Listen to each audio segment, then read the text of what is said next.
You having wealth does not take away from other people having wealth. In fact, the more wealth you make, the more you inspire people around you to make wealth the way you make wealth. Okay, so I'm going to ask you a question first. Some of you know the answer. What is the number one thing couples fight about in the world? The biggest thing couples fight about? Even billionaire couples, guess what they fight about the most? Money. So here's a second question. Since almost every couple is going to fight about money, how likely do you think it is that you heard your parents say things like, "We can't find the money, I don't know where to get the money, I can't afford it, money doesn't grow on trees, you're wasting money, I don't want that, we can't afford that, we're not those kind of people." If you think you must have heard something somewhere in your life that affected your relationship with money, raise your hand. See, I knew this because my little girl said to me one day, "Mummy, you don't have to fight with money about daddy. Sorry, you don't have to fight with daddy about money. You just go to the bank and they give it to you." Because that's what she believed. And then later when I was saying to her, "You know, baby, that's very expensive." She went, "Mummy, Father Christmas doesn't buy it. The elves make it. You can have whatever you want." So we're all born with this interesting belief. Here's the thing, in the womb, you have everything. You're in Hawaii, it's 75 degrees. All your needs are met. Babies are born with a belief that says, I can have everything whenever I want. It's why they decide to wake you up at 5 a.m. because they want to be entertained. They don't think it doesn't suit you, it just suits them. And then something happens, and our money beliefs start to be really warped. And we learn half of what we learn in our whole life before we're 5. And our relationship with money is fixed when we're 7.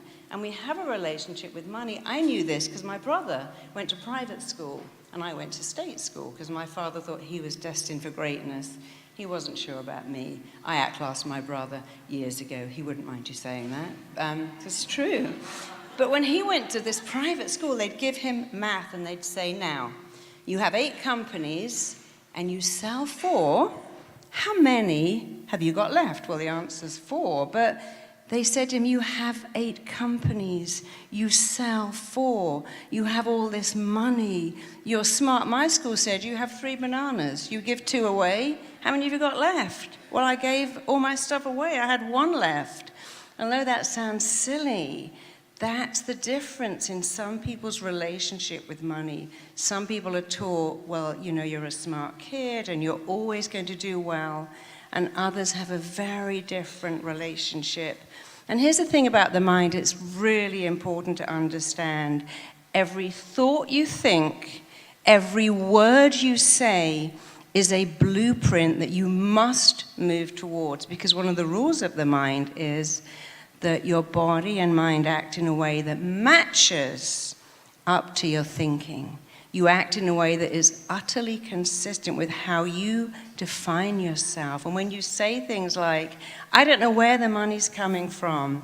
I don't like to ask for money because spiritual people shouldn't ask for money. Good people don't want money." When you say those things, those throwaway things, "Oh, money slips through my fingers, I can never keep money," you are making a blueprint and you are making yourself work to meet that blueprint. And when you know that, you have to meet a better blueprint. Don't talk about bananas and apples, talk about investing. And I know this to be true because I've worked with many, many lottery winners whose blueprint was, well, we never had money. My father got paid on Friday. By Thursday, there was no money. They won the lottery. I worked with one guy, and he was earning $300 a week. He won $15 million. You know what he did? What he always did. He spent it all till it had gone.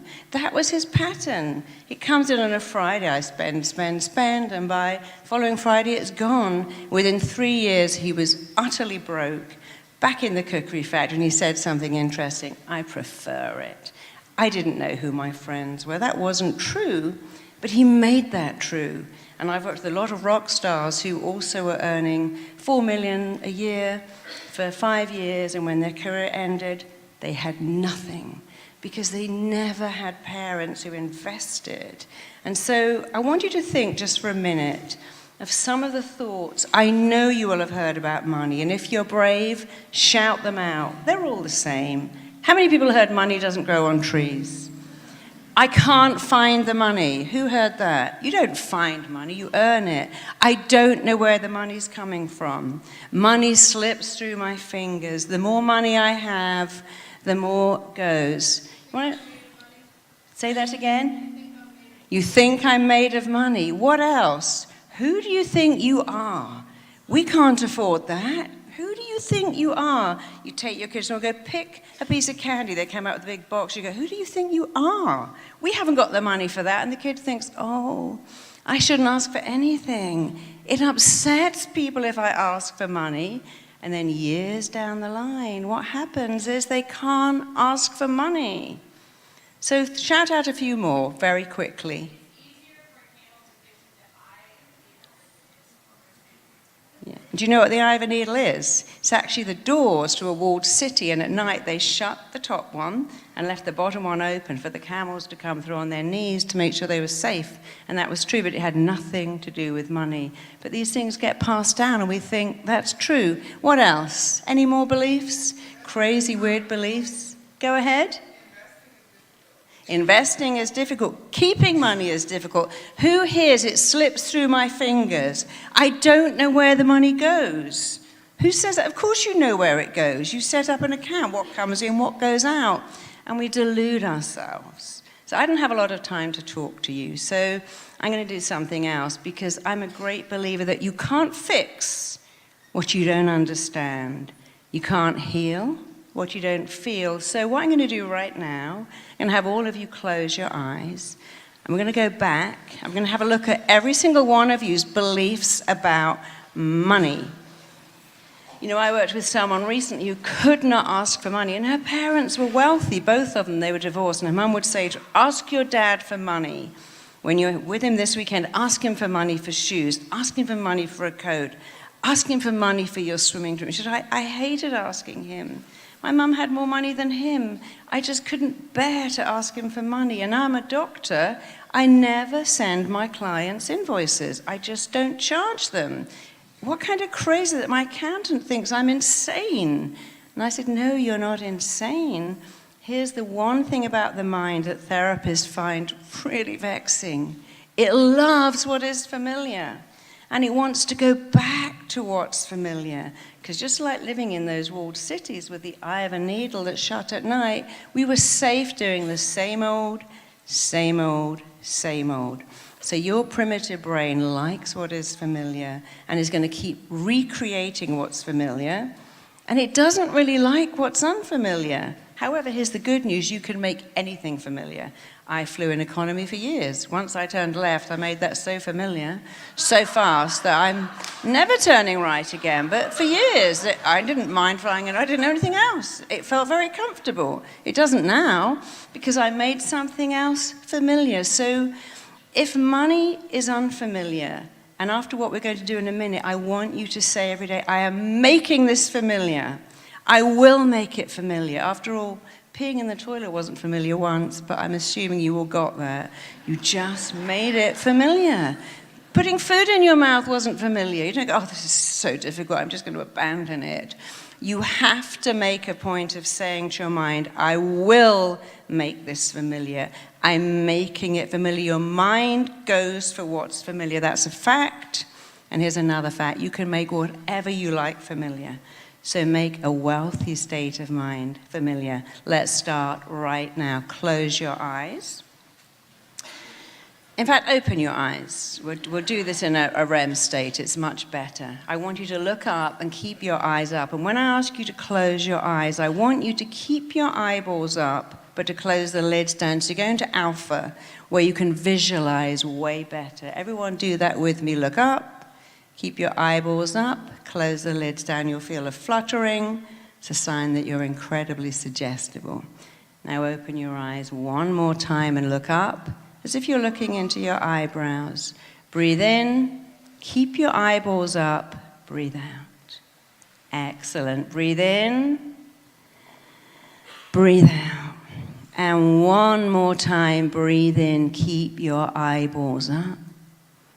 Hold it, but this time as you breathe out, keep your eyeballs up, but close the lids down. And as your eyelids close down, I want you to drop your chin down so you feel that same looking down feeling that you might feel as you look over a balcony, down a flight of stairs. You're looking down 10 steps, you have that looking down sensation. And now you're moving on to step 10 and 9, and you can feel your feet. You can hear your feet. You can see your feet connecting to every step as you go deeper. You're taking step 8 and 7, going deeper into an awareness of yourself. You're taking steps 6 and 5, going deeper into an awareness of yourself with every breath you take. You're taking step 4, and every sound and noise around you just flowing right through you, relaxing you more and more. You're taking step 3 and 2.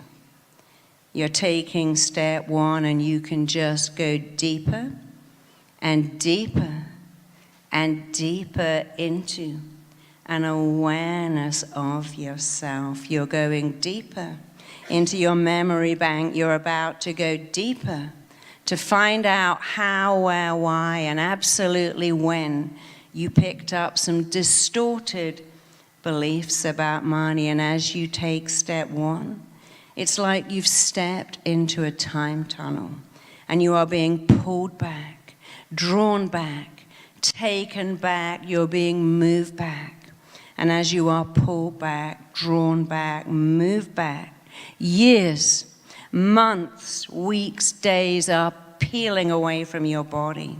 You are becoming younger, smaller, lighter, shorter. You're going back and back and back, even further back, all the way back. Your mind is taking you right back to a crucial, significant scene that is all to do with how, why, where, and when you picked up some fascinating beliefs about money. On the count of 5, you're going there right now. On the count of 4, you're becoming younger, smaller, lighter, shorter. On the count of 3, years, months, weeks, days are peeling away from your body as you go back further, further, further. On the count of 2 and 1, you are there, right there. Just go there, be there, stay there.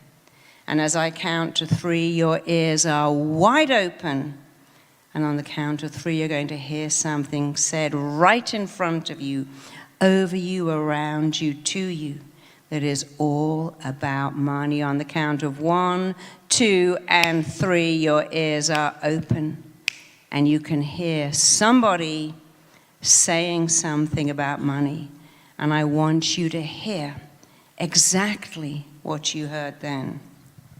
I want you to feel exactly what you felt then. And I want you to see what you saw then. What are you hearing? What are you seeing? What are you feeling? What are you experiencing? You can hear it and see it like it was yesterday.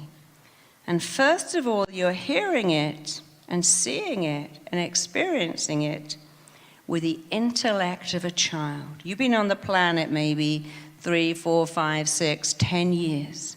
And so you have to make sense of it with a lifespan you've had, which is not a lot. So stay in that scene. And just remember it, because we're going to go back and do this again and again, so you can really put these things together again. On the count of 5, you are going back to another vivid, vital, crucial, absolutely significant scene that has shaped your money beliefs. You are becoming younger, smaller, lighter, shorter. Years, months, weeks, days are peeling away from your body. You are drifting right back, right now. Just be there. And again, as I click my fingers, I want you to hear what you heard then, see what you saw then, feel and experience what you felt then. On the count of 1, 2, 3, your ears are wide open. You can hear things that you heard as a little kid, as a small child, as an impressionable youngster that have had a deep, deep impact on you to this very day. Look at that scene. What are you hearing? What are people telling you, showing you, presenting to you about money? And let's do this one more time. Again, super fast. It doesn't take long. On the count of 5, 4, 3, 2, and 1, you are now going back to the most vivid, the most vital, the most crucial, the most significant scene of all that has deeply impacted, shaped, formed your relationship with money. You are becoming younger, smaller, lighter, shorter, drifting right back right now. Just be there. As I click my fingers, this scene in your mind. Are you inside, outside? Is it daytime or nighttime? And here's the only question that matters. What are you doing, seeing, feeling, and experiencing? Hear exactly what you heard then. See what you saw then. Feel what you felt then. Feel that feeling of being scared to spend money. Or the belief that you just didn't deserve money, you weren't worth money, you don't know how to get money. You're embarrassed because you haven't got enough. And some people are embarrassed because they've got too much.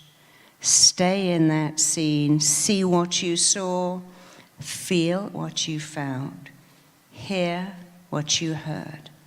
And I want you to take a minute, you just need a minute, and I want you to imagine you're looking at those 3 scenes all together now. You're looking at scene 1 and scene 2 and scene 3 like a detective, like a good detective. You are gathering information and going, oh, look at that. I never realized that was the thing. I wore second-hand clothes.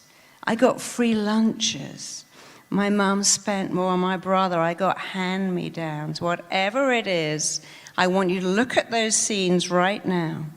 This is really important. I want you to understand how those scenes affected you, how they influenced you, what they did to you, the impression they left you with. I want you to look over and around and right through those 3 scenes, because understanding is power. It's incredible power. I want you to understand now how those scenes affected you. What did they do to you? What did those scenes cost you? And now I want you to remember something really important. You formed your beliefs about money. You shaped and influenced your entire relationship with money when you've been on the planet for just a few years. And you didn't know then what you know now.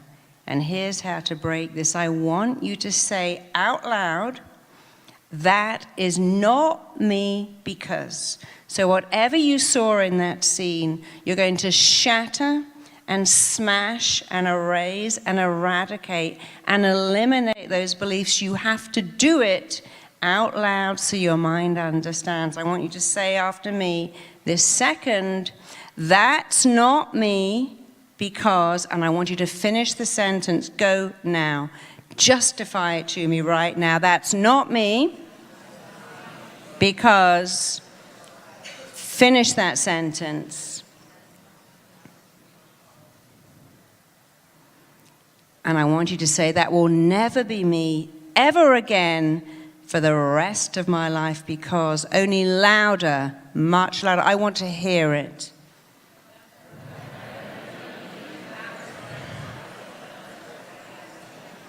Good. Much better. And one more time. That's not me. And it will never be me. Because.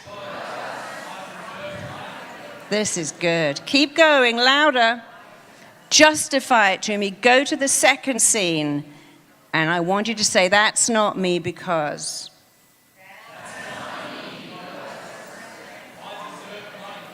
Keep going louder, all of you. I want to hear it from all of you. That will never be me ever again because.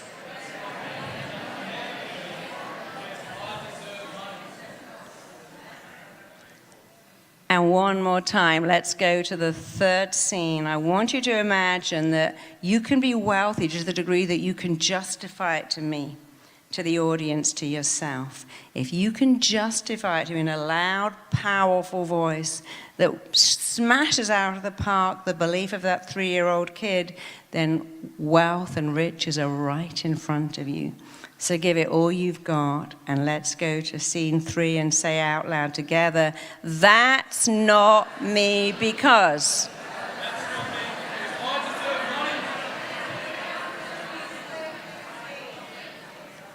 It's not me ever again. It will never be me. Say that and finish with because.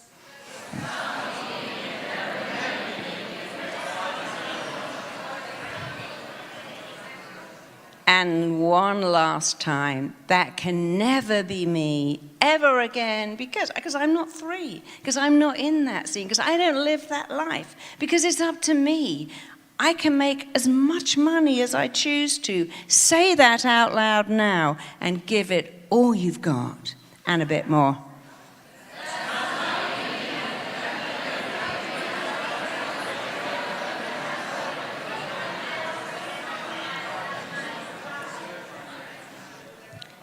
And just take a seat and close your eyes. And as you go deeper, I want you to understand that understanding is power. Understanding is the most phenomenal power. And as you look over and around and right through that little kid, that sweet little kid who was forced to pick up other people's beliefs, you know that that isn't you. As you look over and around that small child, you know that that is not you. You understand a great truth. When you were that child, you had to believe what was going on. You learnt what you lived. That's a rule. We learn what we live. But here's another much better rule. You are a smart, beautiful, intelligent, accomplished, gifted adult. And as the gifted adult you are, will never again for the rest of your long life be necessary or relevant or even remotely appropriate or even interesting for you to think the thoughts you thought when you were a child or to believe what you believed when you were a child. Here is a truth. You make your beliefs and your beliefs make you. And today, you are making these beliefs. You are abundant. You are wealthy. You are rich. You live an abundant life. You are deeply significant. You absolutely matter. You were put on the planet with a gift. You have something of immense value to offer the world. And because what you have to offer is of such immense value, you have the balance of giving and receiving. You give of yourself. You give of your gift. You recognize every day that you are deeply significant. You know that you have a unique gift, a unique talent, and you know how to monetize your talent. Every day you remind yourself of this truth. You have something of immense value to offer the world, and the world recognizes your value and rewards you. And you live in a state of abundance. You live in a state of wealth. You live in a state of richness. Every day you look in the mirror and you say, I am abundant. I am wealthy. I am rich. Money comes to me. Wealth comes to me. I attract wealth. I attract money. I attract riches. I attract abundance. It is all there. There is enough in the whole world for everybody. You having wealth does not take away from other people having wealth. In fact, the more wealth you make, the more you inspire people around you to make wealth the way you make wealth, to attract money and abundance the way you attract it. So I want you to take a minute, just a minute, and I want you to see all the good that you do from having immense wealth. You have immense wealth. Go forward and see yourself with immense wealth, vast wealth, money. And I want you to see how much good you do, who else you benefit, what kind of role model you are, who you help, who you serve, who you assist. You are wealthy, you are abundant, you are rich, you live in a state of abundance, you live in a state of wealth, you live in a state of flow where money flows to you, flows out of you, flows back. It's like a constant cycle. You have something of value to offer. Money comes in, and you form a great relationship with money.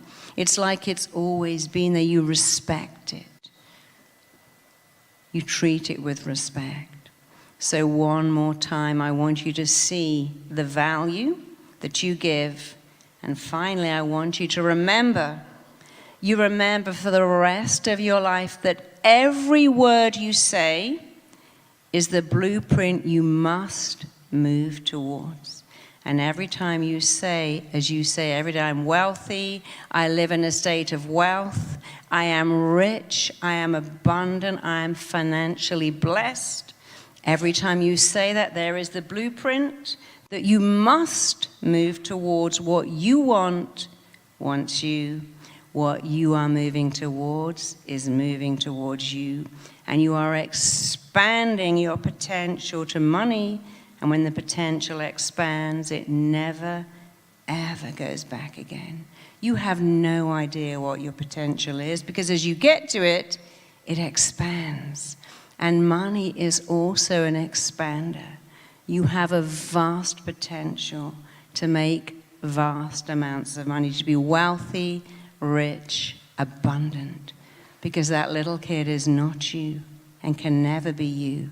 And here's what you are: gifted, talented, lovable, loved, unique, with something of immense value to offer the world that the world recognizes and rewards you for. And that is the truth about you. I only ever speak the truth. That's the truth about you. Remember it. Remember the blueprint. Remember you are wealthy, abundant, rich, fabulously wealthy, because you have something of value to offer. And you're prepared to work hard, to give of yourself. And now you give and you receive and you have balance and harmony. So when you're ready, just open up your eyes and just take a deep breath. Thank you for doing that.